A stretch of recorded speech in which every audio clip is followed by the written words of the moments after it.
Hi there, welcome to AppyChip's YouTube channel. I am Ambajan and today we will learn how to install this app on Mac using Homebrew, which is also popularly known as simply Brew. But before we get started, let me answer some frequently asked questions first. To start with, what does a package manager like Homebrew does? Well, a package manager lets you install, uninstall or repair apps on your Mac. A package manager is very similar to App Store on macOS or Microsoft Store on Windows operating systems, except that a package manager uses commands that you type on Mac terminal to install or uninstall different programs. Some of the popular package managers for Mac include Homebrew, Nix, and Macports. And if you are coming from a Linux background, you will feel at home with Homebrew, especially if you have used package managers like apt, pacman, yum, etc. on Linux based operating systems. Next up, is it safe to install the Mac apps via Homebrew? Short answer, yes. In fact, Homebrew is the most popular and thus most widely used package manager on macOS. Moreover, Homebrew is a non-profit member of Software Freedom Conservancy Foundation, also known as SFC Foundation. Many other open source projects like Git, BusyBox, Samba, Wine are all part of this Software Freedom Conservancy organization. Also, you might be surprised to know that Homebrew is the most forked project on GitHub and it has the largest number of contributors on its GitHub repository. Many devs at organizations like Google, Apple, Dropbox, Stripe, etc. use Homebrew to set up different development environments on their MacBooks and iMacs. Next question. Can you use Homebrew to install programs on Apple Silicon or more popularly known as M1 MacBooks? Again, yes. Starting version 3.0 of Brew, Apple Silicon is now supported on Homebrew. In fact, Homebrew also supports programs that are at the moment only supported via Rosetta 2 on Apple Silicon. Now that I have answered your questions on safety and compatibility of Homebrew, let's get to the installation process. Before we can install anything using Brew, we need to install the package manager itself, that is Homebrew, on your Mac. So let's see now how can we install Brew on Mac.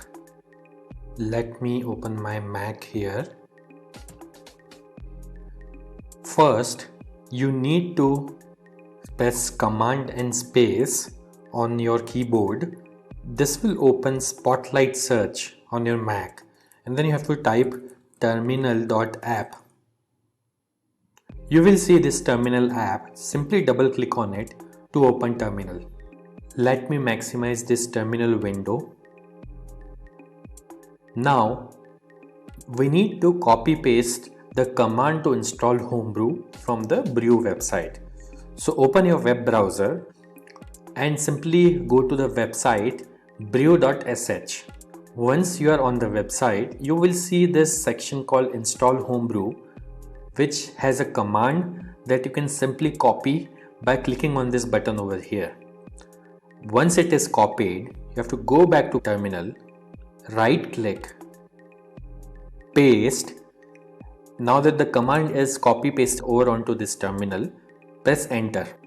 This will start Brew installation. Now it is prompting me to enter my user's password on Mac. I am going to type the password now, but it won't be visible on your terminal. Once you have entered the password, simply press enter, and if the password is correct, the script will continue. Now it is saying press return to continue the installation. I'll press enter here, and this will start the installation of Homebrew on my Mac. Let's wait for this to finish. As this message here says, installation successful. So that's it. Brew is successfully installed on your Mac now. Now before we proceed, I would like to highlight that Brew collects anonymous usage data via Google Analytics. As you can see on this page, if you want to opt out, you can simply run this command brew analytics off and press enter, which simply disables the anonymous usage data collection on your Mac. Now let's update the package database locally by pulling the metadata of the latest packages on a local map from the central brew repository. This should typically take less than a minute to complete depending on your internet connection speed. To do so, simply type the command brew update and press enter. As you can see, my local brew database is already up to date because I just installed brew on my system. Now to install the app, let's run the brew install command. Mind you, if during installation, if you're prompted to enter a password, enter your Mac user's password to continue.